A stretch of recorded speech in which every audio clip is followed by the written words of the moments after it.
My name is Mona Moher Sidhwa. I am the Vice Chair of the Arizona Democratic Party. And on a personal level, it really puzzles me as to the irresponsible way the legislature has been behaving. They had 6 months in which to come up with a budget. Like petulant adolescents, they took their time, they hid the budget from their own governor, and what they gave us was a shocking lack of responsibility towards our most vulnerable, the elderly and the children.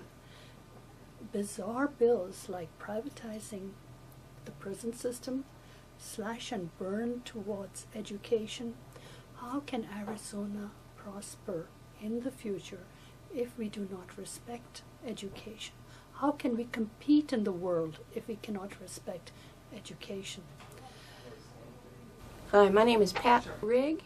I'm a retired person, and I blame our current economic mess in Arizona on the people who could have elected reasonable moderates like Cheryl Cage or Andrea D'Alessandro, and instead chose no new tax Republicans.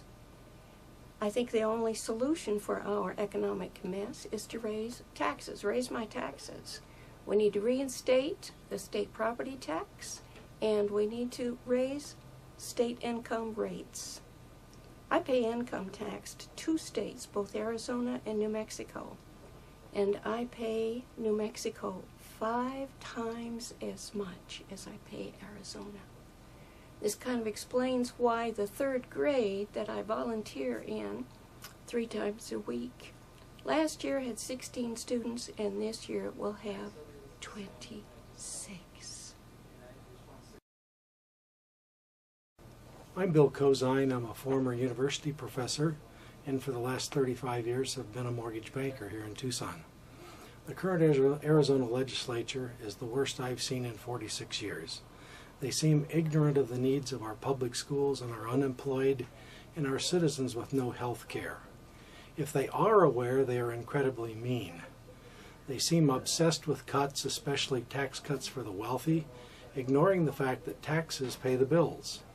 Cuts in public education delight them too, but public safety cuts are the worst of all when coupled with handguns everywhere.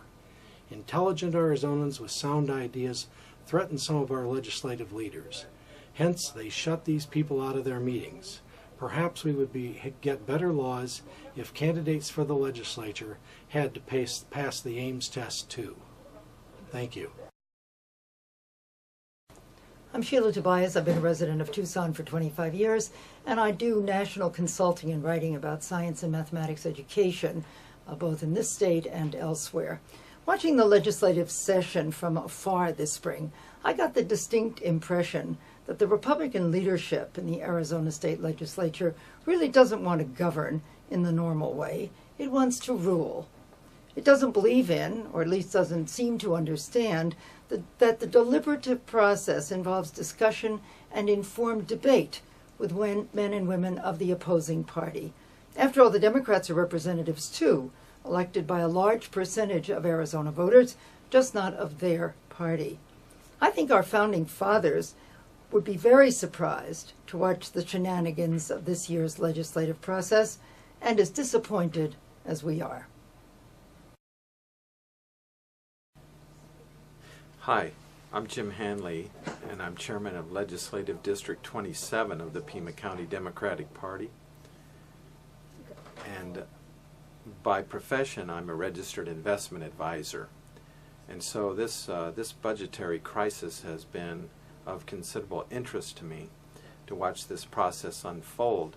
And in my view, what we're seeing is the culmination of years of Republican philosophy at work, because in a certain sense, the crisis that we're experiencing is one which not only did they create, but one in which they had a role in seeing it happen, that it was their objective was to see quite a few different government-funded programs end. That, as Grover Norquist stated in 1991, his objective was to cut government in half in 25 years, to the point where you could drown it in the bathtub.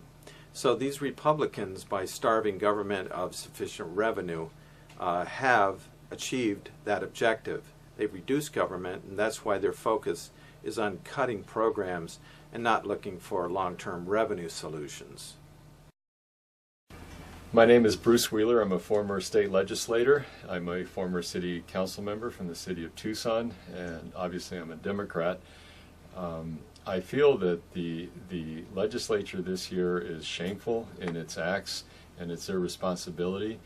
It's very obvious to everyone, not just Democrats, but to any moderate, any person that can think for him or herself, that this legislature was dominated by extreme right-wing Republicans who refuse to acknowledge the importance of primarily education, but also an equitable income tax and state property tax system, which could fund education in a way that we could compete nationwide for businesses and make Arizona a place that businesses would want to come to, and a place where our children would want to stay after they graduate from high school or college and live here with their families instead of having to move out of state. My name is Bob Gilby, and I'm a math teacher at Marana High School. So I have a huge stake in how this legislature is doing its business. It's been important enough to me to actually go up and be at the Capitol while they are doing their business. And I'm telling you, it's not a pretty sight. The way that they are treating vulnerable people so heartlessly, I'd much rather watch sausage being made. I was up there on June 30th, the longest June 30th in Arizona history, where the Capitol of the legislature worked on into the morning until 7:30 in the morning. And there was a time there when the leader of the one of the committees was trying to get the temporary tax increase passed. And in order to do that, we heard that he suspended the rules and formed a committee of one. And so that particular item that couldn't get through a Republican committee passed on a vote of 1-0. If these legislators don't hold the line, we have desperate times ahead for Arizona. My name is Pat Burns, and I'm a recent graduate of the University of Arizona. I have a degree in political science. And the recent budget cuts from the legislature in regards to education, I think, are completely irresponsible. The legislature and the leadership from the Republican side obviously don't have their priorities straight when they're giving corporate tax breaks to their friends and trying to give tax incentives and tax breaks to the wealthy instead of funding education.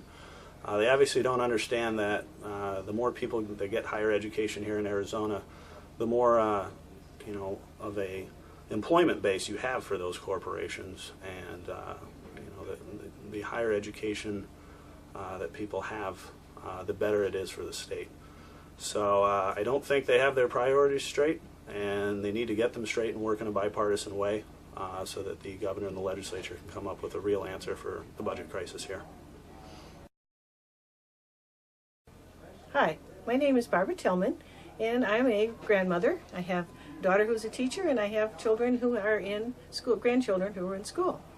My big concern about what the legislature is doing is that we do have a budget crisis, but what the legislature is doing is imposing their ideology, their anti-government, anti-public education ideology on this and using it as an excuse. I think the ideology is much more important in some ways than the budgetary crisis. Many of these legislators do not believe in public schools. They believe people should go to private and religious schools. They do not believe in government. They think government should play as small a role as possible, except when it comes to personal morality. And they have used this to use the budget crisis to further their cause, which is a far right-wing radical cause.